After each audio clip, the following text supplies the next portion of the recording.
Friends, welcome to traditional food kitchen. இன்றைக்கி நம்ம கிச்சனில் ஒரு சுவையான கருவாட்டு குழம்பு தாங்க செய்ய போகிறோம். எப்படி செய்யலான்னு பார்க்கலாம் வாங்க. அதுக்கு முன்னாடி நம்ம சேனலை சப்ஸ்கிரைப் பண்ணாதவங்க சப்ஸ்கிரைப் பண்ணிக்கோங்க. பக்கத்தில் இருக்க பெல் பட்டன் கிளிக் பண்ணிக்கோங்க. நான் கருவாட்டு குழம்புக்கு தேவையான கருவாடு எடுத்து நல்லா சுடு தண்ணியில் இந்த மாதிரி மஞ்சத்தூள் போட்டு நல்லா ஊற விட்டுருக்கேங்க. பாருங்கள், ஒரு 20 நிமிஷமாக நல்லா ஊறிட்டுருக்கு. இது ஊறிட்டு இருக்கட்டும், நம்ம அதுக்குள்ளே குழம்பு ரெடி பண்ணிடலாம்.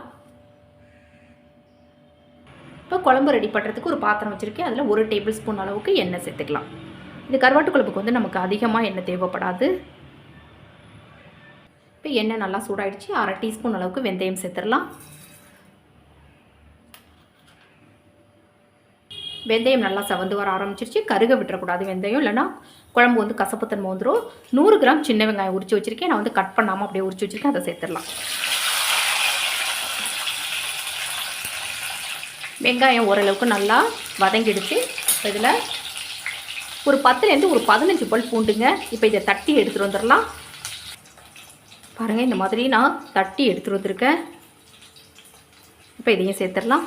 நம்ம தட்டி சேர்க்கும்போது நல்லா ஒரு மணமாக இருக்கும் குழம்பு. அதுக்காக தான் பூண்டு வந்து கருவாட்டு குழம்புக்கு நிறைய சேர்த்துக்கோங்க, அப்புறம் ரொம்ப நல்லாயிருக்கும். இப்போ இது கூடவே ஒரு பெரிய வெங்காயம் பொடியாக கட் பண்ணி வச்சுருக்கேன். அதையும் சேர்த்துடலாம். இதுவும் சேர்ந்து நல்லா வதங்கட்டும்.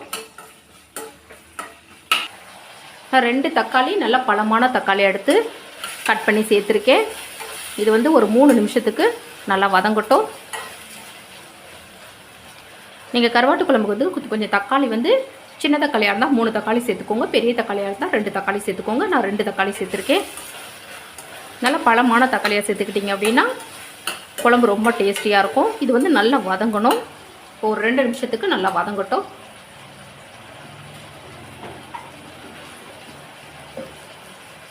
இப்போ நம்ம குழம்புக்கு தேவையான கல் உப்பு இப்போ சேர்த்துடலாம். அப்போ தான் உங்களுக்கு சீக்கிரமாக தக்காளி வதங்கும். நம்ம வந்து அதிகமாக உப்பு சேர்த்துடக்கூடாது, ஏன்னா கருவாடு சேர்த்ததுக்கு பிறகு உப்பு அதிகமாக ஆயிட்ட மாதிரி இருக்கும். அதனால் பாதி அளவு மட்டும்தான் இப்போ உப்பு சேர்த்துக்கணும். இப்போ இது நல்லா வதங்கிட்டு இருக்கட்டும்.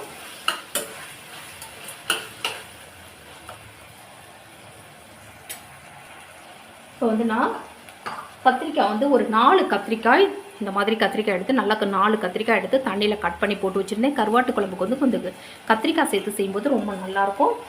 இப்போ இந்த ஸ்டேஜ்லேயே நம்ம கத்திரிக்காயை போட்டு நல்லா வதக்கி விட்டுக்கலாம். எண்ணெயில் வதக்கி செய்யும்போது உங்களுக்கு குழம்பு ரொம்ப மணமாக இருக்கும்.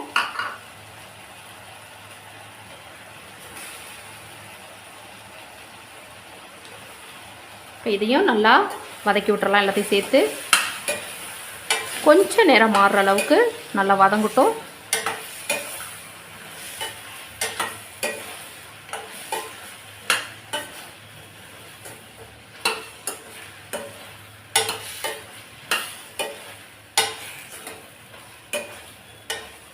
இது அப்படியே வதங்கிட்டு இருக்கட்டும். இப்போ கத்திரிக்காயும் நல்லா வதங்கிடுச்சு பாருங்கள். நல்லாவே கலர் மாறி இருக்கு. இப்போ நம்ம மசாலா சேர்த்துடலாம். நான் வந்து வீட்டில் அரைச்ச குழம்பு தூள் தான் நம்ம சேர்க்க போகிறேன். இந்த ஸ்பூனால் ஒரு 3 ஸ்பூன் அளவுக்கு நான் குழம்பு தூள் சேர்க்க போகிறேன். நீங்கள் குழம்பு தூள் இல்லை அப்படின்னா நீங்கள் மல்லித்தூள் 2 டீஸ்பூன் அளவுக்கு சேர்த்துக்கோங்க. 1/2 டீஸ்பூன் அளவுக்கு மிளகுத்தூள் சேர்த்துக்கோங்க. 1 டீஸ்பூன் அளவுக்கு ஜீரகத்தூள், 1/4 டீஸ்பூன் அளவுக்கு மஞ்சள் பொடி சேர்த்துக்கோங்க. அந்த அளவுகளில் சேர்த்துட்டிங்கன்னா உங்களுக்கு கரெக்டாக இருக்கும். இப்போ நான் 3/2 டீஸ்பூன் அளவுக்கு குழம்பு தூள் சேர்க்க போகிறேன்.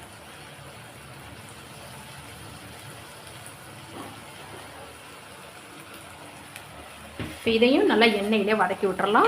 உங்களுக்கு குழம்பு வந்து நல்லா மணமாக இருக்கும் இது மாதிரி வதக்கி விட்டு செய்யும்போது.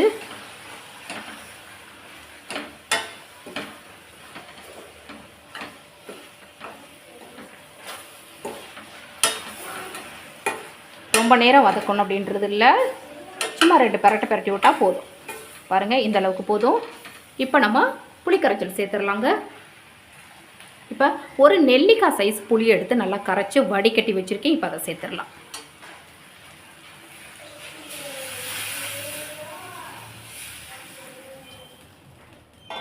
இப்போ இதை நல்லா கலந்து விட்டுறணும். நான் வந்து உப்பு வந்து நான் தக்காளி வதக்கும் போதே சேர்த்துருக்கேங்க. இப்போ நம்ம உப்பு சேர்க்க வேணாம். கருவாடெல்லாம் சேர்த்ததுக்கு பிறகு, கருவாடு போட்டு நல்லா கொதிச்சதுக்கு பிறகு தான் நம்ம பத்தலைலாம் சேர்த்துக்கணும். இப்போ நம்ம கரெக்டான அளவில் உப்பு போட்டுட்டோம் அப்படின்னா கருவாடு போட்டோன்னா உப்பு கரிக்கிற மாதிரி இருக்கும். இப்போ நம்ம நல்லா கலந்து விட்டாச்சுங்க. இது வந்து ஒரு 5 நிமிஷத்துக்கு நல்லா கொதிக்கணுங்க. கொதித்து நல்லா காயெல்லாம் வெந்ததுக்கு பிறகு நம்ம கருவாடை சேர்த்துக்கலாம். ஒரு 5 நிமிஷத்துல 6 நிமிஷம் வரைக்கும் கூட நல்லா குழம்பு கொதிக்கட்டும். குழம்பு வந்து ஒரு 5-6 நிமிஷம் நல்லா கொதித்து வந்துருச்சுங்க. இந்த மாதிரி நல்லா கொதிச்சிடணும்.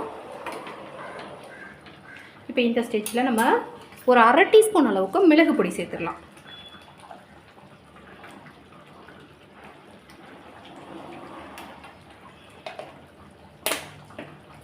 இதை நல்லா கலந்து விட்டுறலாம். இப்போ இது கொதிச்சுட்டு இருக்கட்டும். அதுக்குள்ளே நம்ம ஊற வச்ச கருவாடை வந்து க்ளீன் பண்ணிட்டு வந்துடலாம்.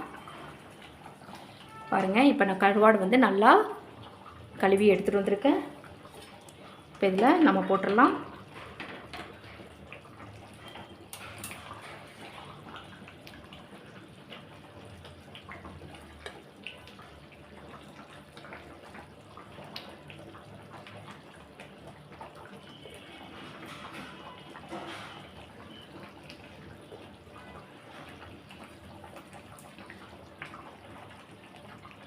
இப்போ இதை நல்லா கலந்து விட்டுறலாம்.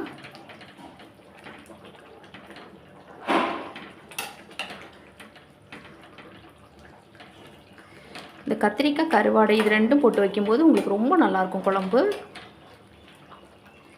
இப்போ இது ஒரு 4-5 நிமிஷத்துக்கு நல்லா கொதித்து வரட்டுங்க. ஏன்னா கருவாடை நல்லா வேகணும். நல்லா கொதிக்கட்டும்.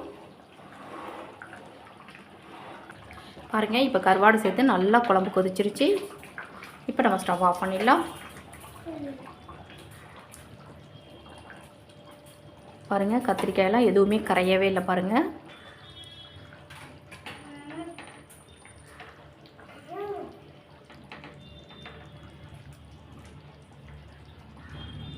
நல்லா கமகமன்னு இருக்குது. இப்போ இதை வேறு ஒரு பாத்திரத்துக்கு மாற்றிக்கலாம்.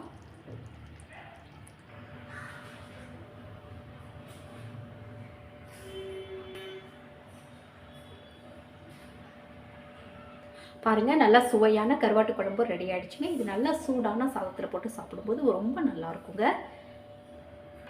எந்த கருவாடாக இருந்தாலும் இந்த மாதிரி நீங்கள் குழம்பு செஞ்சு பாருங்கள். ரொம்ப அட்டகாசமாக இருக்கும் சுவை. இந்த வீடியோ உங்களுக்கு பிடிச்சிருந்துச்சுன்னா மறக்காமல் உங்கள் ஃப்ரெண்ட்ஸ் ரிலேட்டிவ்ஸ் எல்லாருக்கும் ரொம்ப ரொம்ப ஷேர் பண்ணுங்கள், லைக் பண்ணுங்கள். நம்ம சேனலை மறக்காமல் சப்ஸ்கிரைப் பண்ணி சப்போர்ட் பண்ணுங்கள் ஃப்ரெண்ட்ஸ். தேங்க்யூ.